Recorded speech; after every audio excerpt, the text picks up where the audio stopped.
Good morning बच्चों, आपका स्वागत है बहुत आज की कक्षा में। और आज जो हम करने वाले हैं ये कुछ प्रैक्टिस क्वेश्चंस हैं। वर्कशीट नंबर 4, 5 और 6 की पुनरावृत्ति है। यदि आपको इनके करने में समस्या आती है तो आप इनको ज़रूर रिवाइज़ करें और इनके रिलेटेड वीडियोस बना रखे हैं हमने, आप उनको जाके वीडियोस को देख सकते हो यदि आपको इनको करने में दिक्कत आती है तो। चलिए हम पहला प्रश्न देखते हैं, इनमें से कौन बड़ा है। तो सबको हल करके देखेंगे और फिर देखेंगे कौन सा बड़ा है। मैं एक एक हल करके बताऊंगी क्योंकि मुझे आपको चीज़ को सिखाना है। आप सीधा भी किसी को अंदाजे से चेक कर सकते हैं और फिर आप देख सकते हैं, ठीक है। तो अब मुझे पूरा हल करना पड़ेगा ये जानने के लिए कि कौन सा नंबर बड़ा है। 4 का वर्ग का मतलब होता है 4 गुना 4 और 16, और 16 की पावर 3/2 को हल करने के लिए मैं ये देखूंगी ये 4 की पावर 2 16 को लिखा जा सकता है। ये ऐसे कटा, 4 की पावर 3 आया, और 4 की पावर 3 का मतलब होता है 4 गुना 4 गुना 4, और ये 64 आ गया।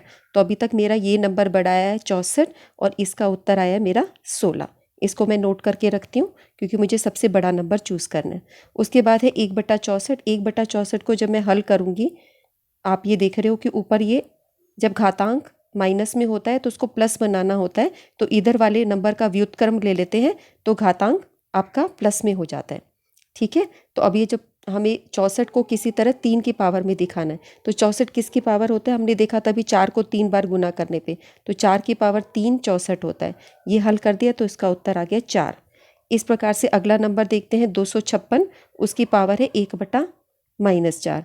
तो अब इसका भी नेगेटिव पावर है तो उसको प्लस बनाने के लिए हमने उसको पहले ही सीधा 1/4 को माइनस में दिया है ना, इसको प्लस बनाने के लिए 1/256 कर दिया। अब जो 256 आपको पता है 16 का वर्ग होता है, पर अब हमें यह वर्ग नहीं चाहिए, पावर 4 में चाहिए। तो आप इसको 4 की पावर 4 भी लिख सकते हो ऐसे। 16 की पावर 2 का मतलब हुआ 4 की पावर 2 ऐसे करके, तो ये तुम्हारा 4 की पावर 4 आ जाता है, ठीक है। ऐसे करके 1/4 आया, ये हल किया तो तुम्हारे पास 1/4 उत्तर आ गया, ठीक है। तो अब इसमें कौन सा नंबर आपको सबसे बड़ा दिखाई दे रहा है? 16 की पावर 3/2 वाला नंबर आपको सबसे बड़ा नज़र आ रहा है। सो हमारा उत्तर हो जाएगा B part. This is our answer. ये नंबर दिखने में कितना बड़ा है लेकिन इसकी वैल्यू सबसे छोटी आई है। अब हमें निकालना है ए, अगर इतना दिया है तो 1/a, 1/a निकालने के लिए ए की वैल्यू यहाँ लिखो। अब ये तुम्हारा परिमेयकरण का क्वेश्चन है, इसको हम किस प्रकार से हल करते हैं, जो भी नीचे नंबर दिया है उसका साइन अपोजिट कर लो। यहाँ पे प्लस का निशान है तो माइनस लो, माइनस का निशान है तो प्लस से सेम नंबर लेके सिर्फ ये निशान बदलना है, ऊपर नीचे अंश हर को गुना करना है। तो ये नंबर 1 से गुना के वही रहेगा जहाँ पर a + b और a - b, a + b और a - b क्या होता है तुम्हारा, a का वर्ग माइनस b का वर्ग, ये होता है। तो तुम्हारे पास नंबर आ जाएगा 2 का वर्ग माइनस √3 का वर्ग। तो ये तुम्हारा रहेगा 2 - √3/4 - 3, और ये तुम्हारे पास फिर क्या आ जाएगा 2 - √3/1, ये आ जाएगा। 4 में से 3 गए 1, तो 2 - √3, ये तुम्हारा आंसर हो गया, ठीक है। This is your answer. Next पे चलिए। नेक्स्ट क्वेश्चन नंबर 3 है हमारा, इसका मान बताइए। इसको हल करने के लिए पहले इस ब्रैकेट को हल कर देते हैं। तो ये हम लिखेंगे 3 - 4, 3 - 4 का उत्तर हुआ -1, और ऊपर फिर पावर आपको कितनी दी है, 4 दी है, और फिर ऐसे दिया है, ठीक है। मैंने क्या करा, 3 - 4 को सीधा हल करके लिखा, 3 में से 4 गए -1। अब -1 की पावर जब सम संख्या होती है तो प्लस में उत्तर आता है तुम्हारा, तो उस हिसाब से ये तुम्हारा 4 गुना 1 हो गया। इसकी घात हल कर दी हमने, पावर सॉल्व कर दिया, -1 की पावर 4। अब इन दोनों को गुना करेंगे बॉडमस के रूल के हिसाब से, तो ये हो गया। अब अंदर वाले को सॉल्व करेंगे तो -1 हो गया। अब ये तुम्हारी विषम संख्या है तो -1 उत्तर आएगा, ये भी बी पार्ट आंसर आया, ठीक है। तो ऐसे स्टेप बाय स्टेप चलते हैं बॉडमास का रूल अप्लाई करते हुए, तो कोई मिस्टेक नहीं होती हमारी। अब हम करते हैं अगला प्रश्न, इसमें से कौन सा ए के बराबर है। अब मैं तो आपको पूरे हल करके बताऊंगी, आप इसमें से किसी पे भी सीधा जा सकते हो जो आपको लगता है कि ये होना चाहिए, और आप उसको हल करके, क्योंकि कोई एक ही होगा जो ए के बराबर होगा, ठीक है। अब मैं तुम्हें यहाँ से शुरू कर रही हूँ क्योंकि अब यहाँ पर मुझे ये भी बताना है आप कहाँ कहाँ गलती कर सकते हो। ये जो नंबर है, अक्सर बच्चे इसको क्या करेंगे, ये ध्यान नहीं देंगे कि ये भाग का निशान है कि घटा का निशान है। भाग का निशान समझते हैं अगर हम, तो हम इसको ऐसे कर सकते हैं, ठीक है। तो a की पावर 10 - 4 6/6 इक्वल टू a की पावर 1 आ जाता है। पर ये तब होता है जब भाग का निशान हो, ये भाग नहीं है, माइनस है, तो इसको हल नहीं किया जा सकता, ठीक है। कुछ बच्चे फर्स्ट ऑप्शन को ही देख के यहाँ ध्यान से नहीं देखेंगे, भाग का निशान सोच के इनकी पावर्स को, इनकी घात को माइनस कर देंगे। अब मैं कह रही हूँ इसको नहीं हल किया जा सकता क्योंकि ये -1 है, इसको हम यहीं छोड़ते हैं। ठीक है, अब अगले नंबर पे चलते हैं। 12 की पावर, तो पहले क्या करिए, 4 और 1/3 को, इनको पावर पे पावर हम मल्टीप्लाई कर लेते हैं ना, घातांक में एक घात है उस पर एक और घात है तो ये तुम्हारी गुना हो जाती है। ये हमने ऐसे पढ़ा है ना, a की पावर p और q, तो ये हमारा ऐसे pq गुना हो जाता है। ये घातांक के नियमों में आता है एक। ठीक है, ये आपने कर दिया। उसके बाद इसके बाद आपका ये यहाँ पर है √12 में।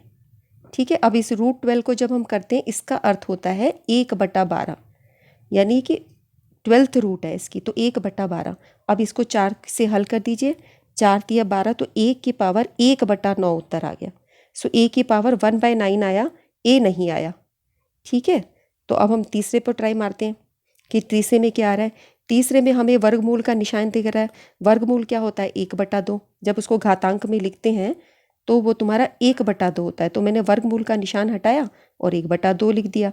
और सारे पे फिर ये भी है 2/3, तो हम उसको 2/3 को भी लिखेंगे। तो ये अंदर वाली जब गुना करेंगे घातांक तो ये हमारे पास आ जाएगा 3/3, ये 3/, ये मैंने यहाँ उतारने में गलती कर दी क्वेश्चन को। एक बार फिर से हम इसको नोट करते हैं, क्वेश्चन को फिर से लिखते हैं। √a है और a की पावर 3 है और फिर 2/3 है, ये है ना क्वेश्चन हमारा। तो जब हम इसका हटाएंगे वर्गमूल का निशान तो ऐसे होगा 1/2 और फिर 2/3 बाहर है। अब ये तुम्हारा गुना होके 3/2 और 2/3 बाहर है, ये ऐसे, ये सब गुना हो जाते हैं ना पावर पे पावर। तो 3 गुना 1/2 तो 3/2 आ गया और 2/3, ये तुम्हारे आपस में कट जाएंगे और ये कट जाएगा और तुम्हारा आंसर आ जाएगा a। तो इसमें हमारा आंसर a आ गया। ठीक है, नेक्स्ट नंबर देखिए। नेक्स्ट नंबर है, यहाँ पर दोनों आधार एक जैसे हैं और बीच में गुना का निशान है तो उनमें पावर्स को हम प्लस करते हैं। तो अब इसके अंदर आपको पता है ये कभी भी a तो आ नहीं सकता। नंबर को देख के ही हमें पता चल रहा है कि बहुत बड़ा कोई नंबर आएगा। इस तरीके से तुम्हारा इसका जोड़ चलेगा, भिन्नों की जोड़ जोड़ चलती है और फिर तुम इसको जोड़ दोगे, जो भी है इसका उत्तर a नहीं आ रहा। ठीक है, 9 और 4 13, 4 और 4 8 और 9, अगर मैंने जोड़ सही किए तो ये उत्तर आ रहा है, a नहीं आ रहा। सो हमारा आंसर होगा c। ठीक है, अब नेक्स्ट करते हैं, इसको गुना करिए √125 और इसको। अब पहले मैं तुम्हें √125 बताती हूँ कि क्या होगा। √125 का मतलब है 5 गुना 5 गुना 5, तो ये तुम्हारा 5√5 हुआ। और √27 का मतलब हुआ 3 गुना 3 गुना 3, ये तुम्हारा 3√3 हुआ। ठीक है, अब मैं इस प्रश्न को उतारूंगी, √27 की जगह 3√3 लिखूंगी और √125 की जगह 5√5 लिखूंगी। ठीक है, तो ये हमारा क्वेश्चन हो जाएगा 5√5। ठीक है, और दूसरा है तुम्हारा 2 और उसको तुम्हें हल करके आया था 3√3 और जो हमें जोड़नी है संख्या वो ये है। ठीक है, इसको फिर पीछे से मिलाते हैं हम कि देखिए बच्चों, ये तुम्हारा -5√5 जोड़ना है, -√3, इसको हल के हमने 5√5 लिखा और ये 2 गुना 3√3 लिख दिया। ठीक है, अब ये दोनों एक जैसी संख्याएं जब ये आपस में जुड़ेंगी ये तो 0 हो जाएंगी और ये तुम्हारा 6√3 ये आपस में मल्टीप्लाई हुआ 2 का 3 के साथ, 6 गुना 3 और √3। ठीक है, अब √3 को कॉमन निकाल लो, 6 - 1, तो तुम्हारे पास आया 5√3 और ये 5√3 आंसर मिल गया। ठीक है, हो गया हल। अगला करें। अच्छा, अब हमें जोड़ना है √7 को 11 को। अब इसमें हम देखते हैं कि क्या कोई चीज़ हल करने वाली है। जैसे 125 हल कर दिया था, 27, इसमें ये नहीं हो सकता, इसका वर्गमूल इसका भी नहीं हो सकता, भाज्य संख्या ये भी नहीं, ये भी नहीं, ये भी नहीं, तो कुछ भी हल नहीं हो सकता। अब हम इसमें एक समान पदों को ढूंढते हैं और उनको ऐड करेंगे। तो एक हमारा √7 जैसा कोई नंबर नहीं है तो √7 लिख दिया। अच्छा, √11 और √11 एक जैसे, इनको जोड़ेंगे तो 2√11 आएगा। ठीक है, कुछ बच्चे इसको गलती में यहाँ भी कर देते हैं, ये नहीं करना है, 2 तुम्हारा बाहर आएगा। उसके बाद ये √5 है, ये अकेला है, इसके साथ ये जोड़ का निशान और फिर ये √13, ये आपका उत्तर आ जाएगा। तो सिर्फ हमारा कौन से नंबर्स ऐड हुए, यहाँ पे सिर्फ √11 और √11 ही ऐड हुए क्योंकि ये दोनों समान पद थे, बाकी सारे असमान पद थे, ये ऐसे के ऐसे आ गए। ठीक है, ये लोग आपस में बातचीत नहीं कर सकती, इनकी आपस में नहीं बनती। अपरिमेय संख्या जो अलग अलग है वो नहीं जुड़ सकती, जो एक जैसी है जिनके पीछे रूट 11 है, जो असमान पद है वो नहीं जुड़ सकते, सब असमान है, जो समान पद है वही जुड़ते हैं। ठीक है, जैसे साइंस का रूल होता है ना, लाइक डिजॉल्व्स लाइक, ऐसे मैथमेटिक्स में भी रूल है ये वाला कि एक जैसी चीज़ें ही जुड़ेंगी। ठीक है, अब हम गुना करते, ये तुम्हें बहुत आसान लगेगा, ये ज़्यादातर बच्चों को आता भी होगा। 5 और 2 को गुना किया 10, और रूट दो को करोगे तो 2, ये तुम्हारा 20 उत्तर आ गया इसका आंसर। ठीक है, अगला देखिए भाग का। अब भाग में यहाँ पे इसको हमें गुना करना है। अच्छा, प्रश्न हमारा और भी है, ये और है ऐसे, हाँ ओके, इसको मिटा देते हैं। अब हमारा है गुना का ये वाला क्वेश्चन, इसमें 3 को मैं बाहर रखती हूँ, -√3 5 को अंदर रखती हूँ। इसको इससे गुना करोगे -9, इसको इससे करोगे 3√5। अब दोनों अलग अलग पद हैं, आपस में जुड़ नहीं सकते, घट नहीं सकते, ये ऐसे ही रहेगा, यही उत्तर। उसके बाद है भाग का क्वेश्चन। भाग के क्वेश्चन में √125 जैसे मैंने आपको हल करके बताया था, वो इसमें भी ऐसे ही रहेगा। इसको हम हल करेंगे, दोबारा मैं तुम्हें हल करके नहीं बता रही, इसको सीधा 5√5 लिख रही हूँ। ठीक है, अब ये √5 आपस में कट जाएगा, 7 दूनी 14 कट जाएगा, तो हमारे पास नीचे ये संख्याएं बची, 1/-10, ये उत्तर आ गया। ठीक है, हमने इन प्रश्नों को कर लिया। अब आगे हम देखते हैं छठा क्वेश्चन, सरल कीजिए। यहाँ पर देखिए ये संख्या दोनों में एक जैसी है, ए, और ये अगर मैं बी मानूँ तो ये दोनों में एक जैसी संख्या है, 3√3। जब ऐसी दो संख्याएं गुना होती हैं, a+b और a-b, तो उसका उत्तर क्या होता है, a² - b²।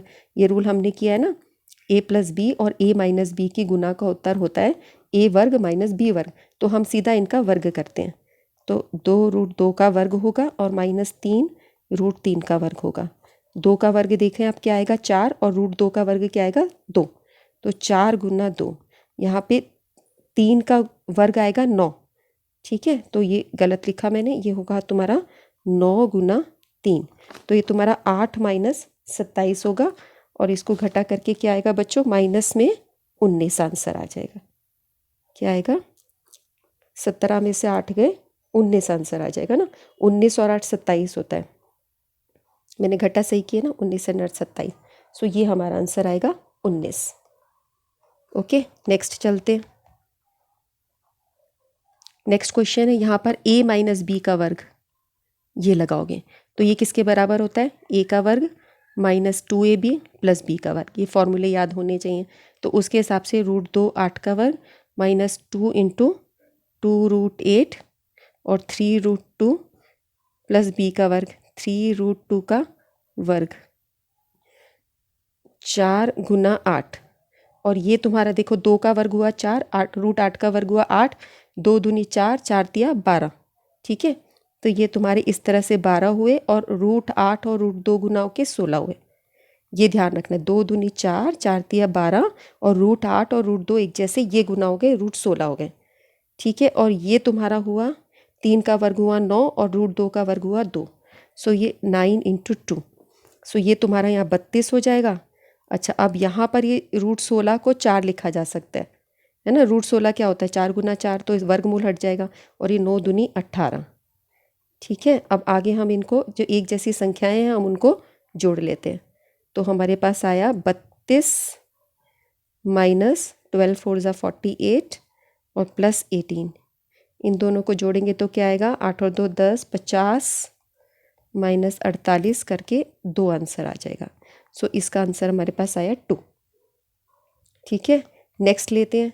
नेक्स्ट भी तुम्हारा a + b का वर्ग है, इसी के जैसा प्रश्न है जैसे अभी किया था, वो -b का वर्ग था, ये +b का वर्ग है, a + b का वर्ग है ना। तो अब इसमें हम फॉर्मूला लगाते हैं सीधा, इसका वर्ग हुआ 2ab का मतलब हुआ 2√7 √6, फिर वर्गमूल 6 का वर्ग है ना। पहले इसका वर्ग करते हो, लास्ट में इसका वर्ग रहता है, फिर 2 × √7 और √6 ये रहता है।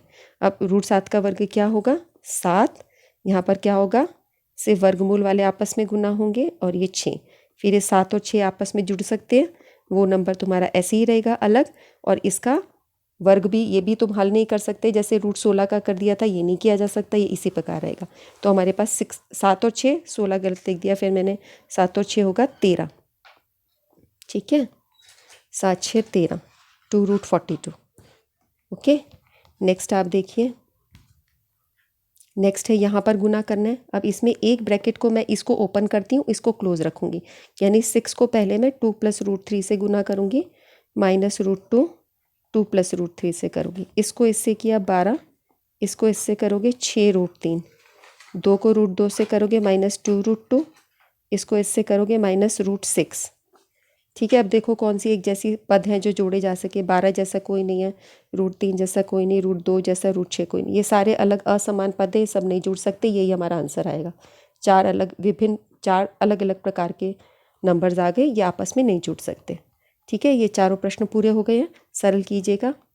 अब हम करेंगे x का मान ज्ञात कीजिए। √3 की पावर x है और 3 की पावर 7 है। ये √3 है, ये 3 है, इन दोनों को एक जैसा बना देते हैं। इसको अगर √3 में लिखना चाहें तो ये क्या लिखा जाएगा? अगर हम इसको √3 में लिखना चाहें, 3 जो होता है वो √3 का वर्ग होता है ना, तो इसको हम √3 का वर्ग लिखते हैं, ऐसे कर देते हैं। तो हमने बस क्या किया, 3 की जगह √3 का वर्ग लिखा। अब ये दो घात है आपस में, पावर पे पावर मैंने आपको क्या बताया, मल्टीप्लाई होती है। तो ये तुम्हारा √3 की पावर 14। अब दोनों एक जैसे दिखाई दे रहे हैं। अब तुम सीधा x का मान बता सकते हो। x का मान क्या हुआ बच्चों? x का मान हुआ 14। ठीक है, तो हमने सारे क्वेश्चन सॉल्व कर दिए। कहीं मेरी जमा घटा में मिस्टेक हो गई हो तो देख लेना बच्चों, सारे क्वेश्चन सॉल्व हैं। और अगर तुम्हारा कहीं पर भी ये है ना कि किसी क्वेश्चन को समझने में अंडरस्टैंडिंग की प्रॉब्लम आ रही है तुम्हारी अगर किसी भी जगह, तो तुम एक बार इन वर्कशीट्स को फिर से देख लीजिए। ठीक है, और ये जो टॉपिक्स हैं ना, ये सारे टॉपिक्स घात और घातांक के अधिकतर थे इनमें क्वेश्चंस, वो सारे हमने क्लास 7 में 8 में काफ़ी इनकी प्रैक्टिस की है। तो तुम उनको उन वीडियोस को छोटी क्लास के वीडियोस पे भी देख सकते हो। ठीक है, इसके बाद मुझे कमेंट कीजिए कि आपको समझ आया कि नहीं आया। लाइक कीजिए, अपने फ्रेंड्स के साथ में शेयर कीजिए, और आप अपना ध्यान रखें। हम फिर मिलेंगे अगली वर्कशीट में, तब तक के लिए नमस्कार।